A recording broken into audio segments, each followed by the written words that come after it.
All right, everybody, welcome back again. This is an episode that's got a lot of virile content in it, and I am excited because Mike is going to get to talk about his boy quite a bit, so we're going to just hop right into it. Okay, so this episode is called Eat Up Everyone. Trying to do her part in Team Gurren, Nia decides to become a cook, but just before the crew have a taste of her dishes, Saitamander, the fourth member of the Divine Generals, launches an aerial attack on the Gurren. Simon leads a counterattack on the Gurren Lagann, this time accompanied by Yoko, who replaces a sick Rosyu. We'll get to the payoff to Rosyu's absence in a minute. But first, I think it's really adorable that Nia wants to be more involved in the team. Yes. And that her inspiration comes from Simon's stomach growling, and Yoko being like, being the mom that she is. Yep. Exactly. Like, you need to eat or else we're all dead, basically. Yeah, just to pull him away by his ear. Hope I wasn't interrupting anything. I'm going to borrow him for a while. And Nia's like, yes, this is my calling. She's so cute. I can't get out, man. Her voice is just the best. Can't be mad at her. Yeah, it's impossible. And then once again, the guys are like, Nia, you're the best. I can't wait for your cooking. Get that palace treatment. Oh yeah. This was we're gonna come up on something when we get to it that I want to say it was 2 or 3 episodes ago, where the first time that Adine attacks and Viral retreats, or Viral helps her when she gets her backside kicked, that Viral just yelled at Gurren. He did not yell at Rosyu. He yelled at Gurren. And it's one of my favorite delivery and storylines in this entire show. And I'm not going to talk about it. I'm going to let Mike talk about it. So, okay, we are at episode 13, correct? Yes, we are at episode 13. Kamina died in episode 8. Yes. Gotta make sure my math is right. Your math is correct.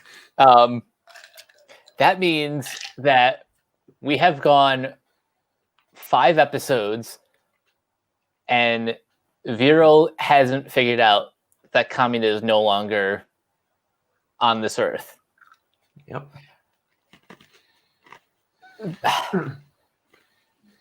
It's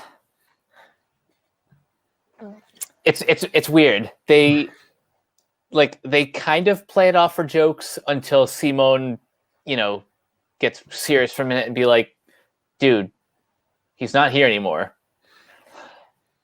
And I think this is interesting because now this is like the first episode where Simon and Viral start to kind of develop their own relationship. Yep. And this is also when Viral starts to be more. He really gets put in his place. Yeah, that's putting it lightly. It's like, and it blew my mind the first time he was just like, "Where is he? I've been losing to a child this entire time. Where is he?"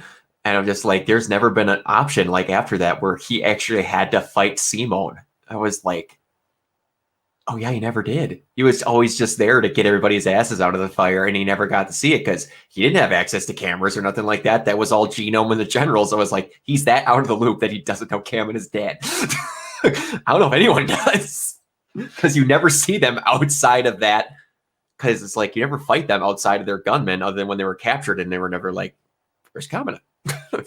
But yeah, he gets put in his place, but that is one of my favorite endings of an episode they ever have, because it's the very first time where they're like, we have a plot, by the way. And yeah, but you. One thing before we forget it, which I think is a really great moment, is the first time that Yoko ever steps into Gurren. Ever. Yeah, she sees like the. I'm just gonna call it Kamina's like emblem. Yeah.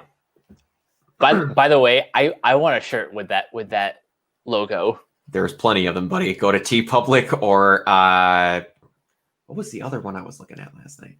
It's TeePublic or Redbubble. Redbubble, that was it. Yep. There's a ton of them. Because I only have a few and it made me want to buy more. Yeah, I need to have a shirt with that logo. Yeah. But yeah, Yoko sits in Gurren for the first time, and she sees that, and also Buddha's with her because you need to have Buddha. Yeah, emotional support. Like, I got you. I'm not doing much. I just considered your cleavage, but I got you. Oh yeah. And it's nice that since Kamin is gone, Simone's had the opportunity to collaborate more with like the rest of the team. Yes. You know, between fighting with Rossio, piloting Lagann with Nia. Yep. And now this. It's awesome. Also their exchange at the end was wholesome. Yeah, it's just like, and I always was like, how did that conversation never come up until now? That was just one of those things where it's like she finally had to ask, and she's just like, he's in the right place, and it's just like that, and I'm just like, yeah. I wonder if ever she kind of goes, probably should have talked about that sooner, but it's just like, well, yeah, and it's just basically it got to the point for me where like all discussions that ever needed to be had are off the plate finally. Like the meter's empty. Pretty much, yeah. Yeah. A lot of wholesome moments and a lot of good action still that we haven't quite gotten to yet, but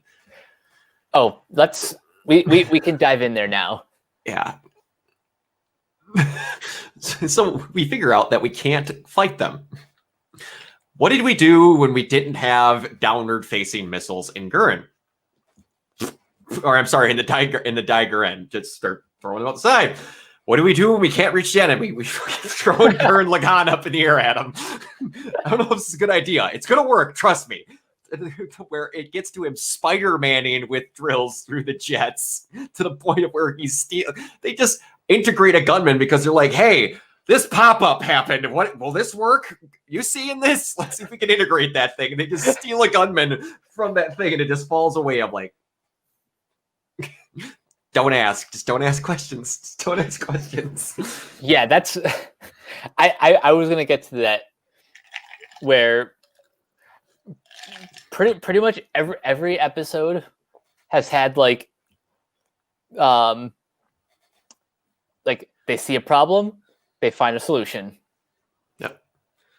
And it makes sense in their own little world too to be true. They've made it known that Gurren has a capability of what I want to say integrating or taking things over.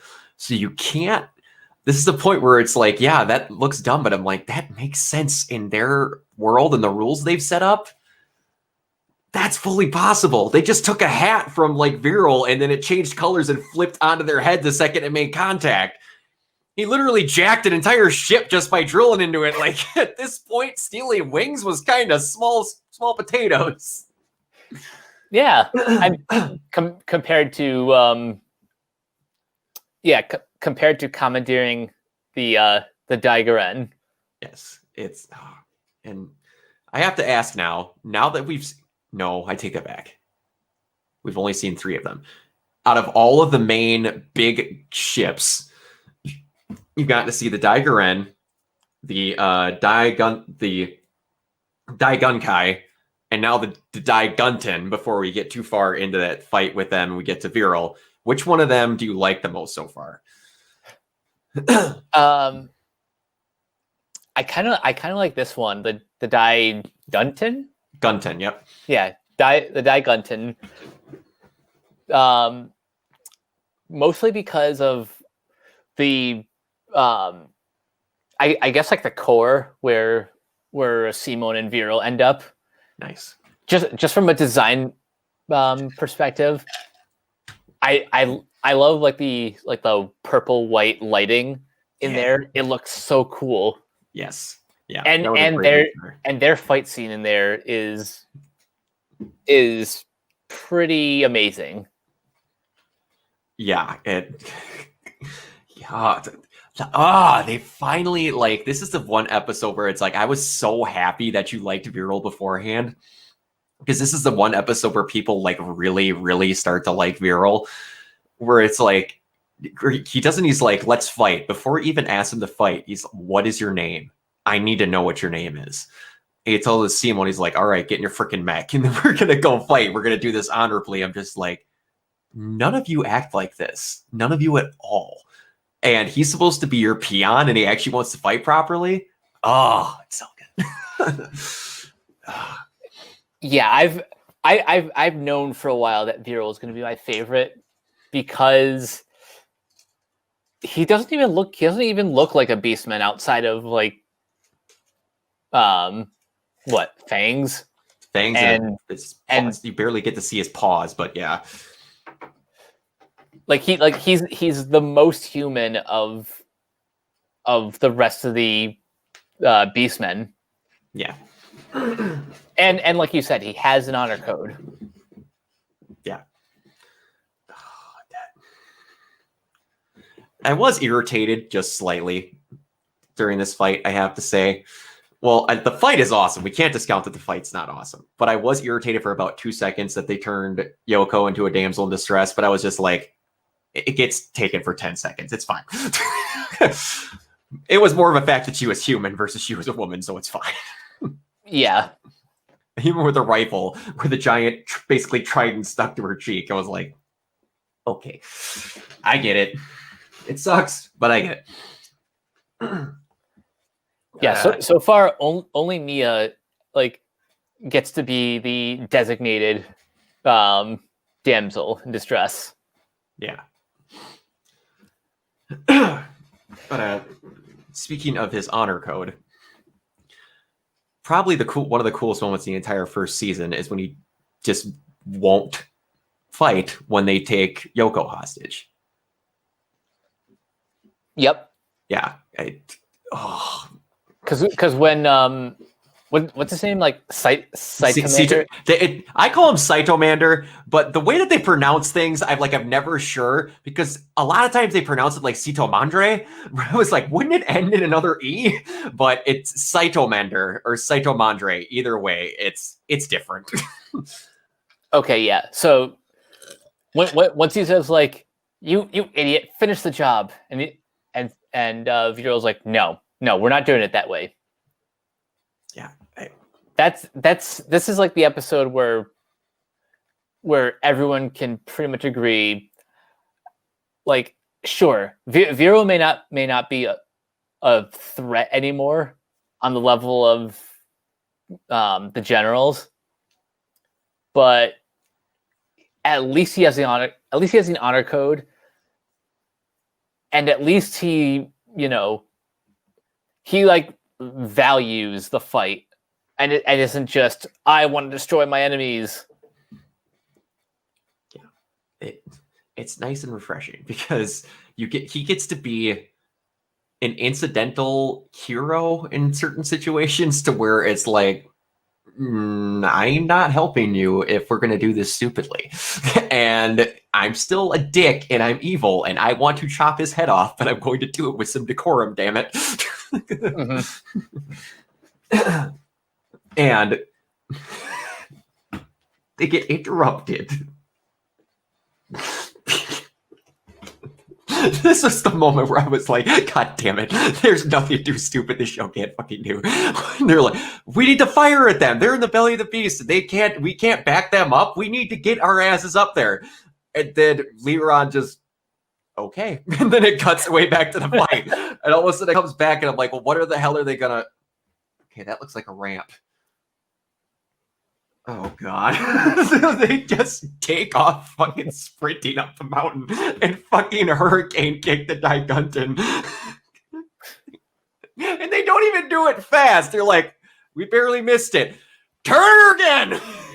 Spin around and hit the fucker one more time. I love Team Gurren. It doesn't matter what they need to do. Just, we're going to kick its ass and we're going to get it out of the way. Oh, man. It's like you said last time. They find a solution to the problem. Yeah, there's a problem, they find a solution. Exactly. No matter how stupid the solution is, it's still a solution. And they always end up better off with it now because now they have a literal Levisphere stolen from the Diguntin, which you could see what they might do with later on. But, God. I forgot every time I watch this, I forget exactly how slow that kick is. Where it's just like, thankfully their ship doesn't move that fast because you can see the 0G just... Oh, shit. At the speed of light, they pull the second kick off until they're about to hit and then slow down. It's anime and Street Fighter. That's all it is. Mm-hmm. Oh, God. But, yeah, it's something else. But, there's a couple things before we wrap this one up. One, I have to bring up the payoff to Rocio's absence. Yep. So remember when we said that Nia's job is to be the cook? Well, about that.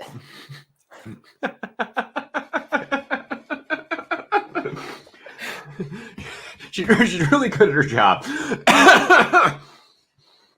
Oh, good old poor Rocio had a wee bit of food poisoning because he's too nice of a person. And of course, the only people that like her cooking had to be Buta and Simone. I would just chalk that up to Simone is so hungry he can't taste anything. Well, that too. That is a good way to put it. But we've all been there before. We're so hungry we'll eat the worst garbage ever. But because we haven't eaten in a day, it just tastes that much better. It does. It tastes better than food you like at that point. Mm-hmm. It just and I don't think Nia's ever looked cuter than what she looks like she's cooking up all that food. Just the scene of her slaving away in there is just like, it's almost ready. It's just, every scene they have with her is just the best. She does so little and it does so much. It's just, she's so good. The other thing we need to talk about is the ending. And I think this might be one of the best anime endings I've seen in a while. That how should I explain this? This is like the beginning of answering all questions that we've ever had about Beastmen. Yep. It's the, oh yeah, we still have a plot, guys, don't worry moment of the first season. And I'm wondering if the outpouring of this comes in this episode or this upcoming. We're going to see them both today anyway, so it's not that big of a deal. But yeah, you finally got to the point of where Viral's like, I need some questions because I've been lied to. And it's starting to irritate me how much I've been lied to. It's like, we're meant to be the superior race to them, and I've been getting the shit kicked out of me by a child of this inferior race. are they really? And he pretty much takes him to class, and I could listen to Genome read a phone book. Same. Oh, man, I gotta. You keep talking. I've never actually looked up who the hell voices him. I can look that up in just a second, but Okay. but as you're looking it up, I'll just say, Lord Genome, not Lord Genome. Thank you. Lord Genome, we haven't actually seen that much of him in the show, but when we do see him, he is a presence. He's so big. And by the way, he's voiced by Jameson Price. Jameson Price.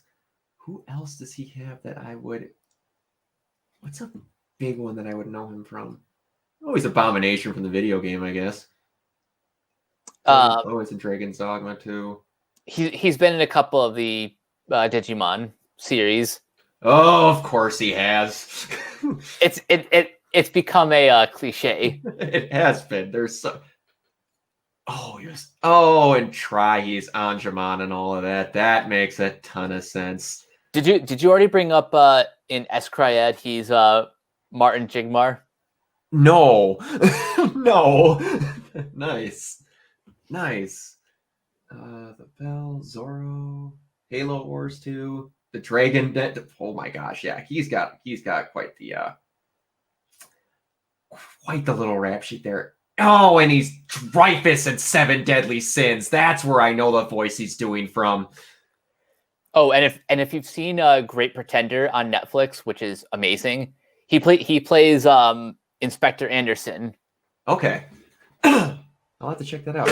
I'll have to put that on my list. Oh wow, oh my god, Jameson Price is in like all of the Netflix shows that I've seen this year. He's Tanba in Dorohedoro. He's Giuliano Flip in BNA. Yep. And he plays like a bunch of characters on Japan Sinks 2020. Yep. Seven Deadly Sins is another Netflix one. Ooh, that one I have to check out. Seven Deadly Sins is amazing. Oh, it's so good. They switch animations for one of their seasons where the animation kind of takes a... But other than that, it's really good. But yeah, the interesting facts that we learn about that is that Genome kind of purposely made the Beastmen inferior, kind of. Like, they need to basically die every night to regenerate their cells, otherwise they would just wither away. That's a very interesting concept. Almost like he's making the corporeal versions of Apple products. And I say that as an Apple user. That's awesome. My roommate's an Apple user too. You'd probably think that was great. But yeah, that's really funny. Man, if I was good at Photoshops, I'd make something good out of that. But I'm not.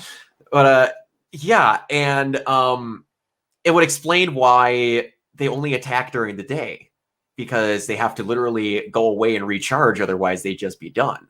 So you're starting to see why they have the rules they have, and starting in season 2, you're going to really see why certain decisions are made a certain way.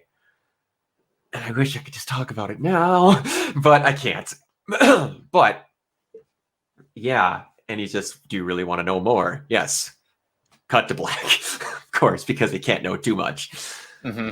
Well, we only got 2 more episodes left, so don't worry. All the questions you have, except for a lot, they're going to get answered at the end. Because it just raised 600 more. Oh, yeah. But we're going... One thing we did a little bit different. You're going to see we did 4 episodes this time, but for my sanity, and because the next 2 are going to have a lot to talk about, we recorded these 2, we're going to watch the next 2, and then record the next 2. Just to make it a little bit easier on ourselves. For talking like we don't know what happens a little bit, so we can kind of get into it that way. But anyways, Mike, would you change anything?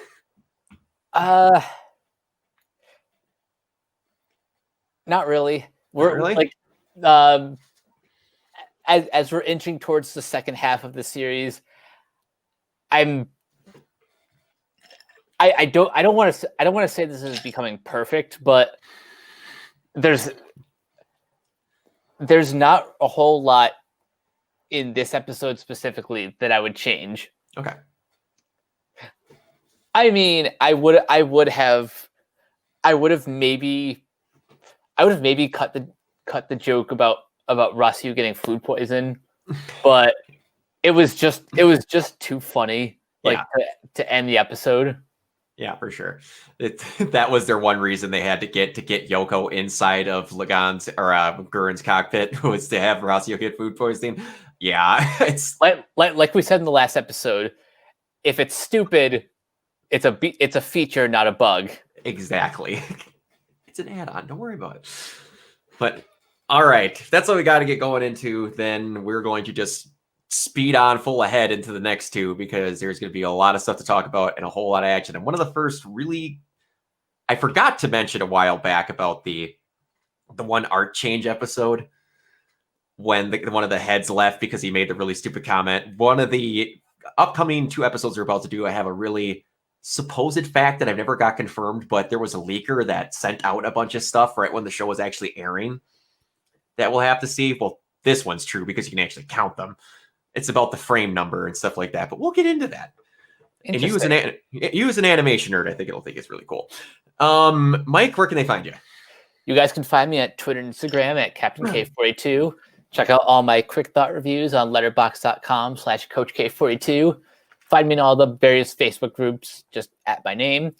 Check out Renegade Pop Culture on Facebook and Twitter at Ren Pop Culture.